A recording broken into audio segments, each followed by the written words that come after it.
नमो नमो विद्यार्थियों, आज की ई कक्षा में आपका स्वागत है। हम पढ़ रहे हैं कक्षा 9 की पुस्तक शैमुषी भाग 1, जिसका हम पहला पाठ पढ़ रहे हैं।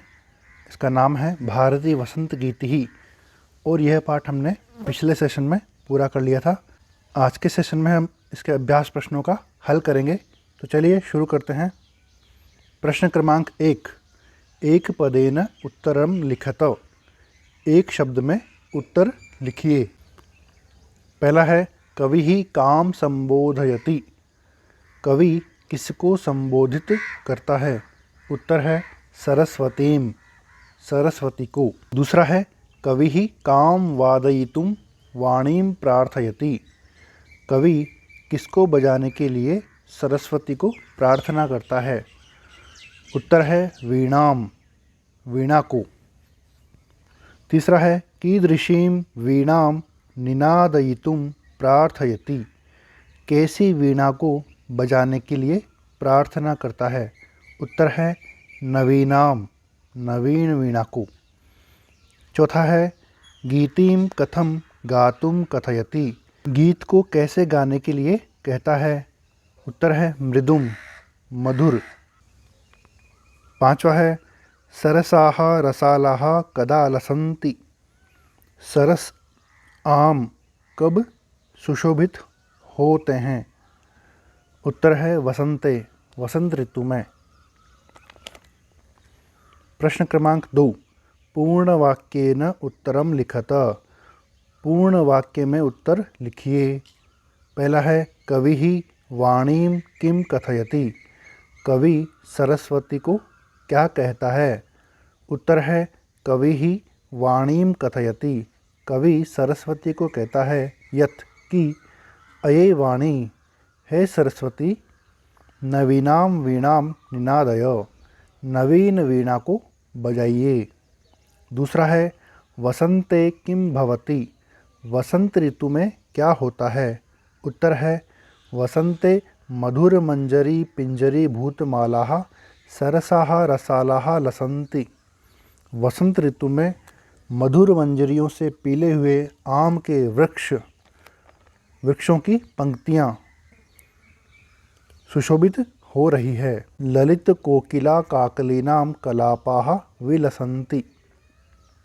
सुंदर काकली वाली कोयलों के समूह सुशोभित हो रहे हैं। तीसरा है सलिलम तव वीणाम आकर्ण्य कथम उच्छलेत।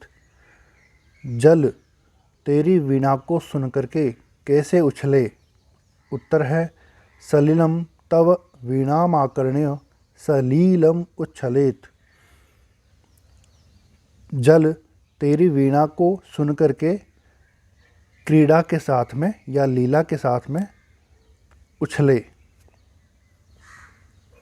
चौथा है कवि ही कस्याः तीरे मधुमाधवीनां नतां पंक्तिम आलोक्य वीणां वादयितुं भगवतीं भारतीं कथयति। कवि किसके किनारे पर मधुमाधवी लताओं की झुकी हुई पंक्ति को देख करके वीणा बजाने के लिए भगवती सरस्वती को कहता है? उत्तर है कवि ही कलिंदात्मजायाः अथवा यमुनायाः तीरे मधुमाधवीनां नतां पंक्तिम अवलोक्य वीणां वादयितुं भगवतीं भारतीं कथयति।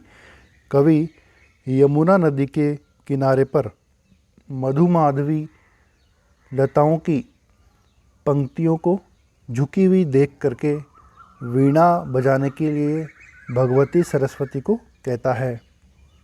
प्रश्न क्रमांक 3, क स्तंभे पदानि ख स्तंभे तेषां पर्याय पदानि दत्तानि। क स्तंभ में पद दिए हुए हैं और ख स्तंभ में उनके पर्याय पद दिए हुए हैं। तानि चित्वा, उनको चुन करके पदानाम समक्षे लिखत। पदों के सामने लिखिए या मिलाइए। तो यहाँ पर क स्तंभ है, इसमें पद है और इसके पर्याय पद ख स्तंभ में दिए हुए हैं, तो इनको मिलान करना है। पहला है सरस्वती, तो सरस्वती का हो जाएगा वाणी। आम्रम दूसरा, तो इसका हो जाएगा रसालः। तीसरा है पवनः, तो पवन का हो जाएगा समीरः। चौथा है तटे, तो इसका हो जाएगा तीरे। पांचवा है भ्रमराणाम, इसका हो जाएगा अलीनाम। प्रश्न क्रमांक 4, अधोलिखितानि पदानि प्रयुज्य संस्कृत भाषया वाक्य रचनां कुरुत। नीचे लिखे हुए पदों की सहायता से या पदों का प्रयोग करके संस्कृत भाषा में वाक्य रचना कीजिए। पहला है निनादय, अर्थात बजाइए। तो इसकी वाक्य रचना है अये वाणी नवीनां वीणां निनादय। हे सरस्वती, नवीन वीणा को बजाइए। दूसरा है मंद मंदम, अर्थात धीरे धीरे। तो इसका वाक्य बन जाएगा प्रातः काले पवनः मंद मंदम वहति। सुबह के समय वायु धीरे धीरे बहता है। तीसरा है मारुतः, अर्थात इसका भी अर्थ हो जाएगा हवा। ग्रामे शुद्धः मारुतः वहति, गाँव में शुद्ध हवा बहती है।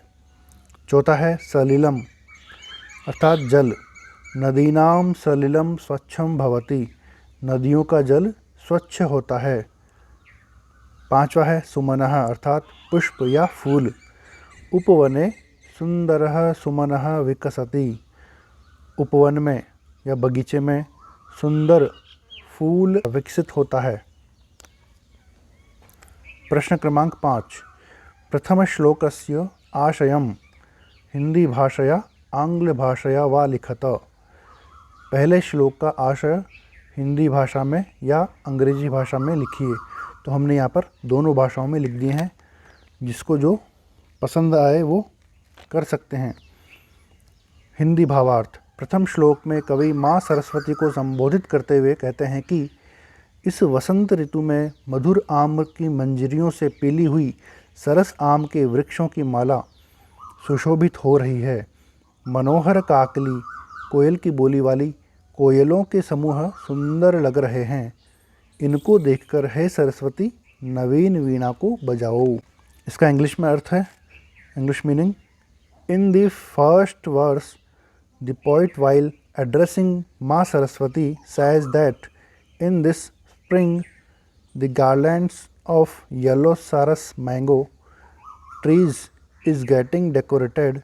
Lovely Kakali's group of cuckoos are looking beautiful. O Saraswati, seeing these, play the new veena.